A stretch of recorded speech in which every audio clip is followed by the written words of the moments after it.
Oh yeah, people watching the video, if you're wondering why Ovan is wearing a Christmas hat and why there's like Christmas presents everywhere, it's because Fixmas is still apparently active, even though it's January. Oh, you're already dead. Ow, ow, ow, ow. Run away! Run away!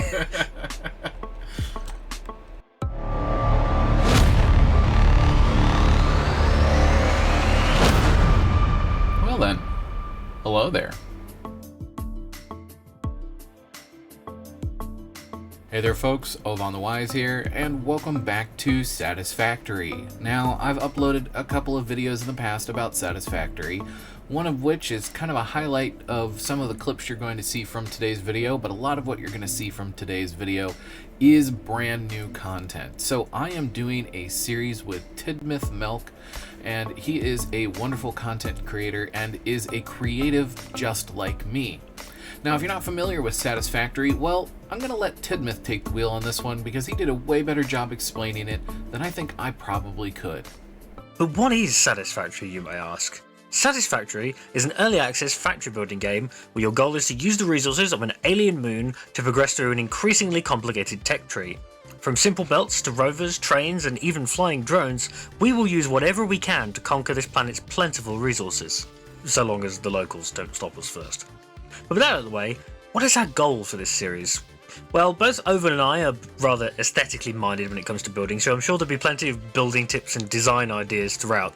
But my personal aim is to have a dense and sprawling train network culminating from a central tower here in the northwest. However, to get to trains, we've got to unlock a lot of research, so rather than bore you all with the early game slog, here's a cut down of our first 10 hours or so of playing. So yes, as Tidmouth put it, Satisfactory is a really fun resource management game where we're going to be building up a factory that is primarily supplied by a train network that is probably going to entirely be done by Tidmouth. I will probably be doing a lot of the decorative side of the stations as well as all of the supports for the rails, and that's just because Tidmouth is really inclined mentally toward being able to handle the capacity that is trains. I know it's a bit of a weird way of putting it, and I too was very good at trains once upon a Factorio, but I am not so good at them in Satisfactory. Despite how simple they are, they oftentimes result in collisions. However, that having been said, I'm sure our train network is going to be very impressive when it's all said and done. And to put things a little bit more into perspective, we are building up a temporary factory to get us to that point. Now, we did use the advanced settings when setting up the lobby to get ourselves past the basics. However, we are still very much playing this game. We have not just unlocked everything from the get-go. And that having been said, we're still working our way toward trains, despite that being really where our save file is going to technically start. We wanted to not just give ourselves everything, we wanted to still have some fun enjoying the process of building up the factories. And yes, I said factories plural. You see, we plan to have factories dotted around the place, and we're planning to build up what I commonly refer to as Tier 1 and Tier 2 resources. These are things that are really simple, like plates or rods or screws, versus things that are a little bit more complicated, i.e. all the things that those things get turned into. And then Tier 3, which tend to be your late game things like supercomputers or turbo fuel or whatever it is that we decide that we are in need of. So, that having been said, let's crack on with about the first 10 hours worth of gameplay. Now, I'm going to condense this down quite a bit because a lot of it was just still early game stuff, despite how much of the early game we skipped. Now, I'll cut back in when something funny happens or when Tidmouth or I make a joke at each other, but for the most part, we're going to speed through this because there really is already a video on the channel of the first 10 hours really broken down, and I'm going to break down the second 10 hours plus some live streams I did on my own where we were working on an oil rig. Yes, that's right, I themed our oil production around an oil rig, and although it's not done yet, it is functional, and it does make us all the resources we're going to need to actually get the base kickstarted.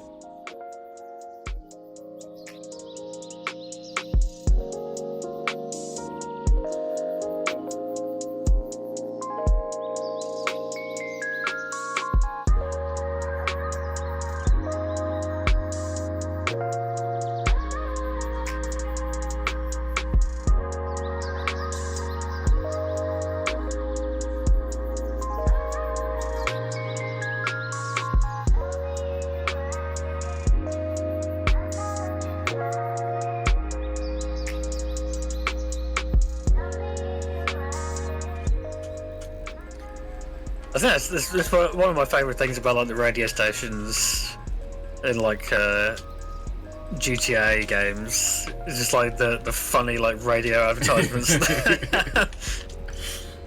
Because it's so ridiculous. Because like to us it's funny just because of like how ludicrous the things they're saying is, but like the fact that you're gonna think that this is like normal to everyone that lives in that world. Yeah. Like all the companies that are like innuendos, like those jokes must exist in their universe, but like they're somehow cool with it all.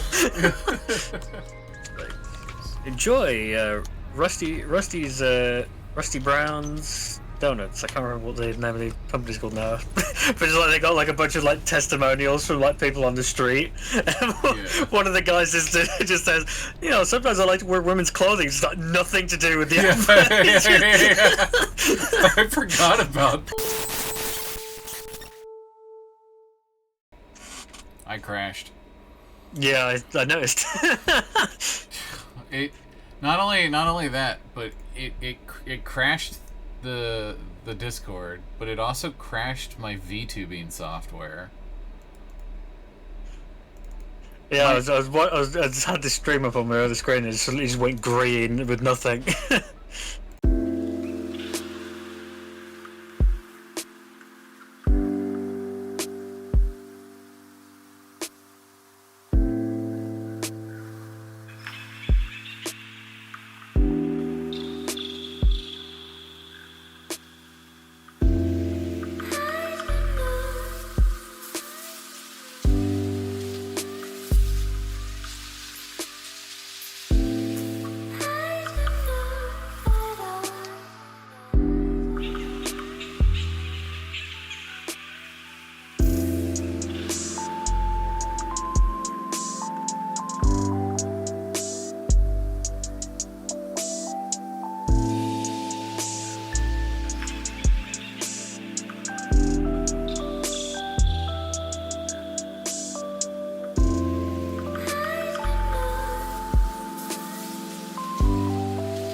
At this point, we had quite a few lizard doggos in the base. Now, we like to put little pins to kind of keep them organized because we really like having them around. You see, lizard doggos can actually end up finding some pretty unique late game stuff, which is great either for turning into tickets or to actually be used for certain projects. However, the unfortunate side of them just randomly finding things means that oftentimes they'll find things that we can't use, or things that hurt us, like rad barrels. See, these are byproducts of doing all of the nuclear tech tree stuff, and it's a pretty late game thing to be dealing with and actually needs a protective suit to be anywhere near, regardless of whether something or someone or a box is containing it. So unfortunately, if your lizard doggo gets them early on, you just have to put them in confinement. Or you could kill them, but who would kill a lizard doggo?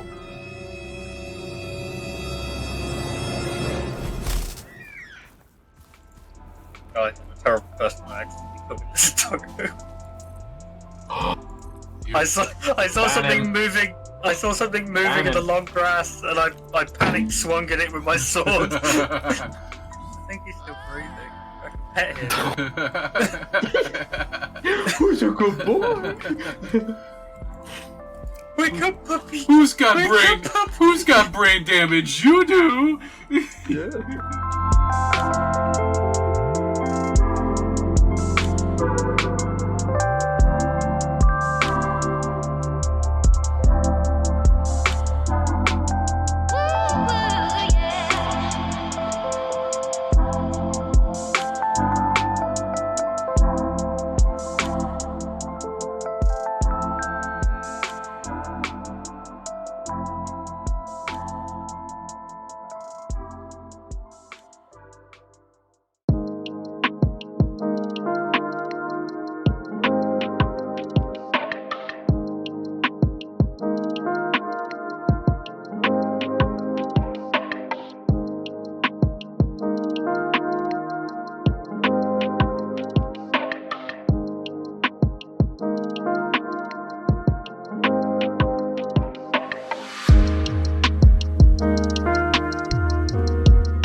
And that marks the end of the first 10 hours or so worth of recording for this server, we'll call it. The project that I decided to end things with was coal power. However, in order to pump the water as high as we needed to for this structure, we actually needed Mark II pumps. So that's something I end up knocking out in the next live stream. Now, you heard that right. I live stream these recordings. So you're more than welcome to come on over and say hi and ask any questions whenever you see me live on Satisfactory. More than happy to answer any questions you might have about either my builds or Tidmouth's builds or just plans for the server in general.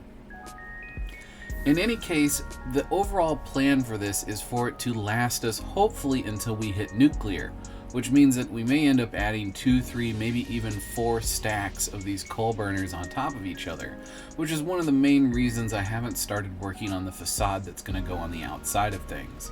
My plan is to try to make this building look as decorative as possible, but without knowing exactly how many more power plants need to be crammed into this building, I haven't decided to start building that outer facade yet.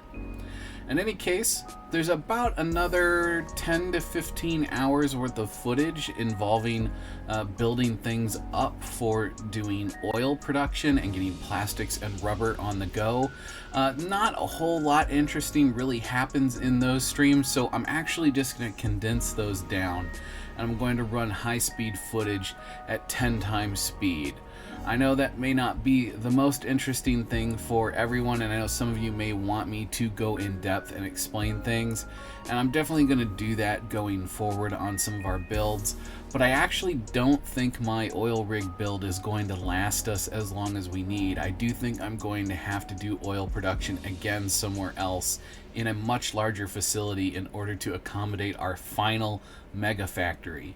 So for as much time as I spent on this, and for as much as I enjoy it, and for as much as I'm going to try to use it for as long as possible, I do suspect that at some point we will have to abandon it and actually build a much bigger factory somewhere else. In any case, I've been Ovan the Wise, and Tidmouth has been my friend who has joined us for this adventure. Please go support Tidmouth and check him out. He is a wonderful content creator. In any case, guys, I've been Ovan the Wise. Thank you so much for watching and supporting. And if you don't want to stick around to the end, at least thank you for making it this far. Until next time.